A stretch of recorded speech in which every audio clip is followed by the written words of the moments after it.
ओकारू को अपने सामने नंगा पाने के साथ ही आयरा काफी ज्यादा खुश होने लगती है। साथ ही वो सभी एलियंस भी आयरा की पावर को देखने के साथ ही काफी ज्यादा खुश थे।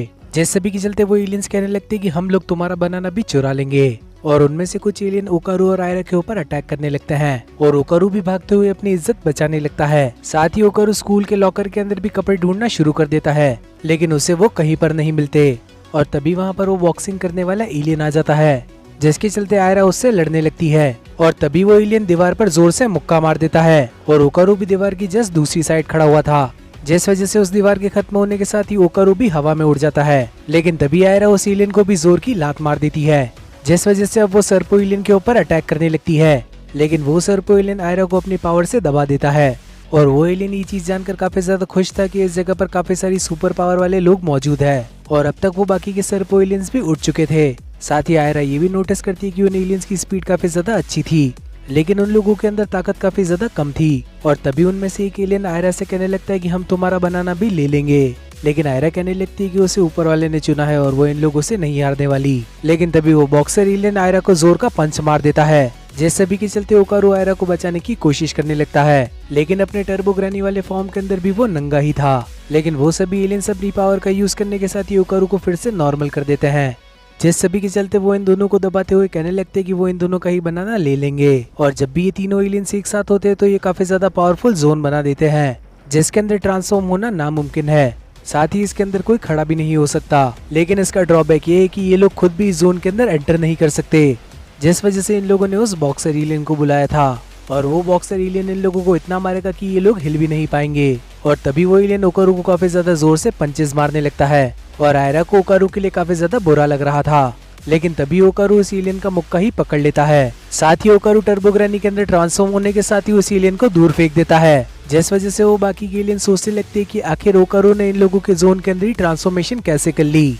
लेकिन तभी हम लोग देखते हैं कि उस जगह पर मोमो आ चुकी थी, जिसने इन एलियंस के जोन को ही कैंसिल कर दिया। और मोमो को अपने सामने देखने के साथ ही वो एलियंस काफी ज्यादा घबरा जाते हैं और मोमो भी उन लोगों से कहने लगती है कि मैं तुम लोगों को अभी तक नहीं भूली हूँ। और तब हमें मालूम चलता है कि इन एलियंस ने उस डायनासोर जैसी एलियन को हायर किया था, ताकि वो डायनासोर जैसा एलियन मोमो को बिजी रख सके तब तक ये ओकारू का बनाना काट ले। और ओकारू भी यहाँ पर मोमो को देखने के साथ ही काफी ज्यादा खुश था। लेकिन ओकारू को अपने सामने नंगा देखने के साथ ही मोमो कहने लगती है कि तुम तो काफी ज्यादा ठरकी हो, जिस सभी के चलते ओकारू और आयरा दोनों ही ट्रांसफॉर्म हो जाते हैं।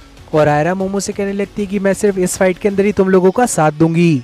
लेकिन केन ताकाकुरा यानी कि ओकारू सिर्फ उसी का है। लेकिन ओकारू का असली नाम सुनने के साथ ही मोमो का ध्यान भटक जाता है, जिस वजह से वो एलियंस फिर से इन लोगों को दबा देते हैं। और तभी वो सर्पो एलियन उस बॉक्सर एलियन को भी सही कर देता है, जिस वजह से उस बॉक्सर एलियन का रंग रूप ही बदल चुका था, जिस सभी के चलते मोमो फिर से अपनी पावर्स का इस्तेमाल करने लगती है।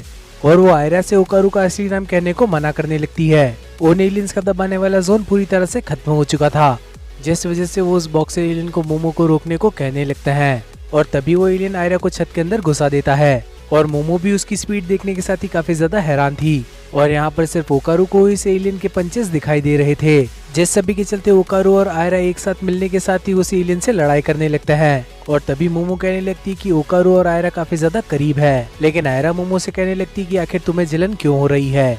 और तभी ओकारू केन ताकाकुरा का एक डायलॉग मार देता है, जिस वजह से मोमो को ध्यान फिर से भटक जाता है और ये लोग फिर से उन एलियंस के जोन के अंदर फंस चुके थे, जिस वजह से मोमो ओकारू को डांट लगाने लगती है। और दूसरी तरफ वो सर्पो एलियन उस बॉक्सर एलियन को डांटने लगते हैं, क्योंकि वो इन लोगों के लिए सही से काम नहीं कर रहा था। साथ ही वो उसकी पेमेंट काटने की भी बात करने लगते हैं और ये बात उस बॉक्सर एलियन को भी अच्छी नहीं लगती। लेकिन अचानक से इन लोगों के पैर के नीचे का पानी हरे रंग का हो जाता है और इन सभी के पैरों तले अब जमीन ही गायब होने लगी थी और अब धीरे धीरे वो पूरी जगह ही पानी के अंदर बदलती जा रही थी। और तभी मोमो को वही डायनासोर दिखता है और उसे देखने के साथ ही ओकारू चिल्लाने लगता है कि ये तो नेसी है। और आयरा भी ओकारू की इस बात पर काफी ज्यादा इंटरेस्ट जताने लगती है, लेकिन मोमो को कुछ भी अच्छा नहीं लग रहा था। और तभी वो सर्पो एलियन उस डायनासोर जैसी एलियन का भी पेमेंट काट लेते हैं। लेकिन ये बात सुनने के साथ ही वो डायनासोर सर्पो एलियन को बीच में से ही काट देता है और उस एलियन की ये हालत देखने के साथ ही ओकारू और आयरा काफी ज्यादा डर जाते हैं, जिस सभी के चलते ये तीनों ही वहाँ से भागने लगते हैं।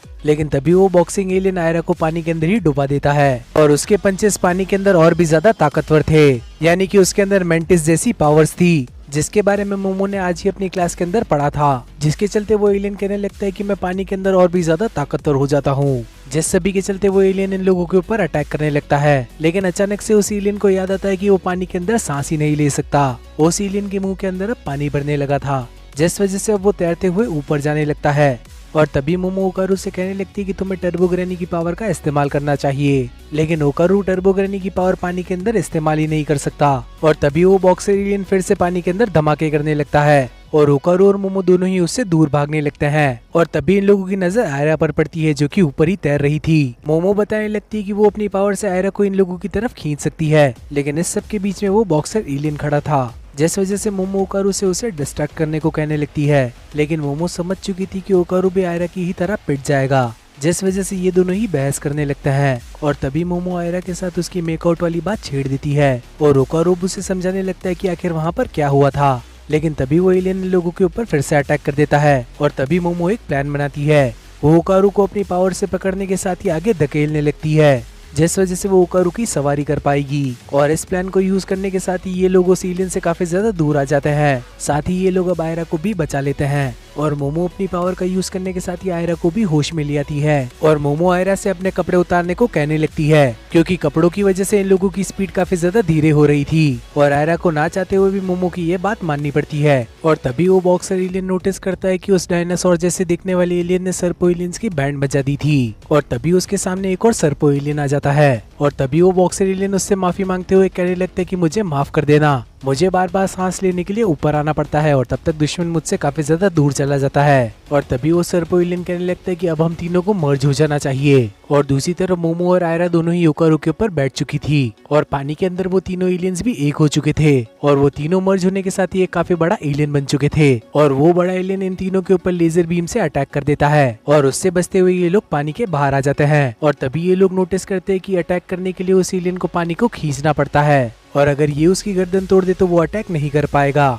और आयरा सिल्की में ट्रांसफॉर्म होने के साथ ही उसे लात मारने लगती है, लेकिन वो एलियन उसे पंच मारने के साथ ही दूर फेंक देता है। लेकिन तभी मोमो आयरा को पकड़ लेती है और इससे पहले कि ये तीनों किसी प्लान के बारे में सोच पाते, एक शॉकवेव आने के साथ ही इन तीनों को अलग अलग कर देती है। और मोमो अब उस एलियन के एकदम सामने थी, जिसके चलते वो एलियन कहने लगते हैं कि हम तुम्हें मारने के साथ ही तुम्हारे सभी ऑर्गन्स निकाल देंगे। लेकिन उस एलियन के अटैक करने से पहले ही मोमो वहाँ का पानी हटा देती है, जिस वजह से उस एलियन के हाथ ही टूट जाते हैं। और मोमो कहने लगती कि मेंटिस के हाथ पानी के अंदर काफी ज्यादा ताकतवर होते हैं, लेकिन पानी के बाहर वो उतने ही ज्यादा कमजोर भी होते हैं। और उसने ये चीज आज ही अपनी क्लास के अंदर पढ़ी थी। लेकिन सर्पो एलियन उसे अपने दांतों में दबाने के साथ ही उसके ऊपर लेजर से अटैक करने लगता है, लेकिन आयरा अपने बालों से उसका गला दबा देती है और ओकारू उसके बालों पर भागने के साथ ही उस एलियन के 2 टुकड़े कर देता है। और उस एलियन के खत्म होने के साथ ही वो पूरी जगह ही गायब हो चुकी थी और ये लोग फिर से अपने स्कूल के अंदर आ चुके थे। जमीन पर आने के साथ ही इन दोनों को काफी ज्यादा खुशी हो रही थी, लेकिन तभी इन्हें याद आता है कि इन लोगों ने कुछ भी नहीं पहन रखा